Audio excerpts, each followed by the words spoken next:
Assalamualaikum warahmatullahi wabarakatuh dan selamat sejahtera. Nama saya Amir bin Rahmat dengan nombor matriks A175729. Saya akan membentangkan tentang perubahan struktur ekonomi Malaysia. Pertama, saya akan menerangkan tentang sektor-sektor di dalam ekonomi. Sektor pertama adalah berkaitan dengan pertanian dan pelombongan. Sektor kedua berkaitan dengan pembinaan dan pembuatan. Manakala yang terakhir sekali ialah sektor ketiga, iaitu sektor perkhidmatan. Dapat dilihat melalui sektor-sektor ekonomi di Malaysia berlaku perubahan yang jelas seperti yang ditunjukkan di dalam carta, di mana berlaku pada awalnya sektor pertama menjadi tumpuan negara kerana ia merupakan sumber pendapatan negara utama, seperti contoh getah, perusahaan getah dan juga pelombongan biji timah. Namun apabila pada tahun 1980-an berlaku perubahan struktur di mana Malaysia memberi tumpuan kepada sektor pembuatan. Sebagai contoh, penghasilan kewujudan proton di Malaysia pada tahun 1983 yang mana meningkatkan sektor pembuatan di Malaysia. Berlaku peningkatan di dalam graf iaitu daripada 20% meningkat kepada hampir 30%, 33%, kemudian menurun. Manakala bagi sektor perkhidmatan pula terus bertinggi keadaannya seperti di dalam carta.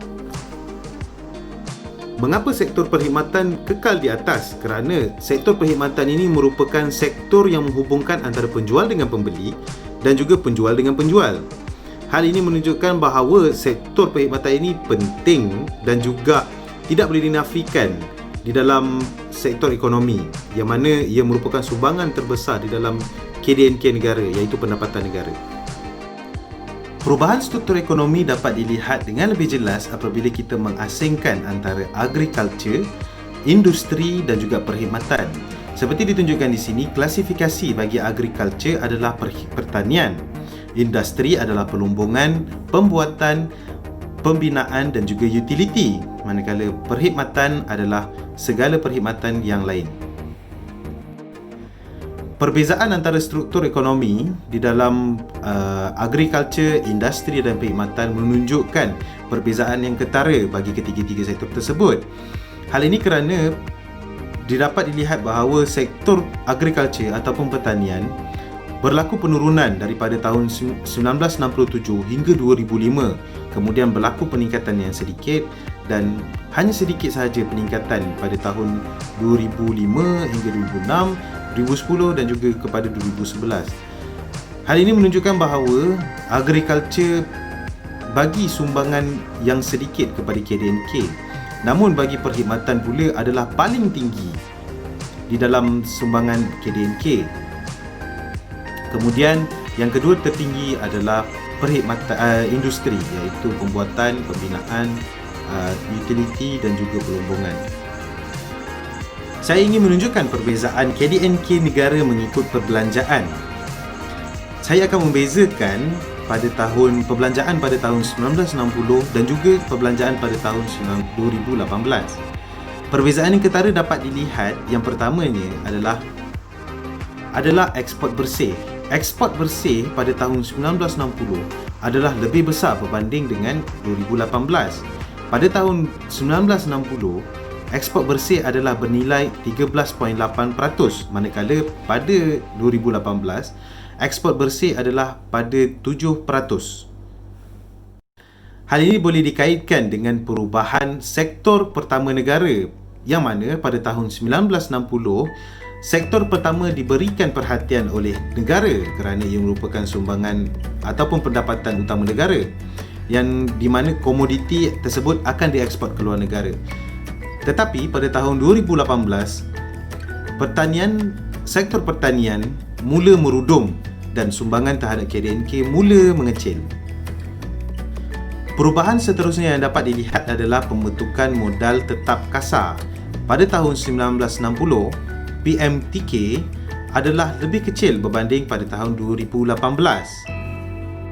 Pada tahun 1960, PMTK adalah hanya pada 11.1%, meningkat kepada 24.1%. Perubahan PMTK ini boleh ditunjukkan bahawa perubahan di dalam sektor negara kita yang berlaku, yang mana pada tahun 1960 jika dibanding-bezakan dengan 2018, pembinaan kilang-kilang dan juga teknologi yang dibawa pada tahun 2018 adalah lebih banyak berbanding, secara relatifnya lebih banyak berbanding pada tahun 1960. Melalui laporan daripada Jabatan Perangkaan menunjukkan bahawa sumbangan pembentukan modal tetap kasar daripada pihak swasta adalah paling besar jika dibandingkan dengan sumbangan daripada pihak kerajaan. Hal ini boleh dilihat apabila perkhidmatan bertinggi, struktur pembinaan tinggi, pembuatan tinggi, yang mana ia menunjukkan bahawa pembentukan modal tetap kasar pada tahun 2018 boleh dikatakan lebih besar secara relatifnya berbanding pada tahun 1960 disebabkan oleh pelaburan daripada luar untuk pembinaan kilang, untuk pembawaan teknologi, untuk memberi latihan kepada pekerja dan sebagainya.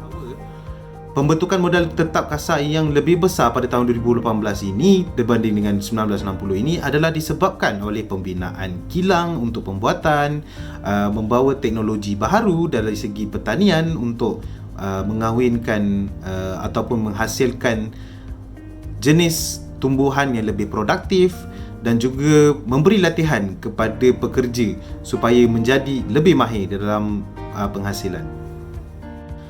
Perbincangan yang telah dibincangkan tadi tentang pembentukan modal tetap kasar memberikan kita satu perspektif yang mana ia menjadi pemacu perdagangan luar negara. Kerana melalui pembentukan modal tetap kasar ini, teknologi yang lebih canggih dapat dibawa masuk ke dalam negara yang mana bagi meningkatkan penghasilan. Dengan sebagai contoh melalui pertanian yang mana di dalam pokok getah yang mana dahulunya besar, tinggi tetapi getahnya tidak banyak.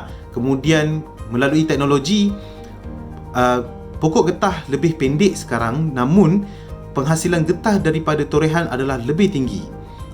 Perkara-perkara ini menjadikan penghasilan ataupun produktiviti negara lebih tinggi.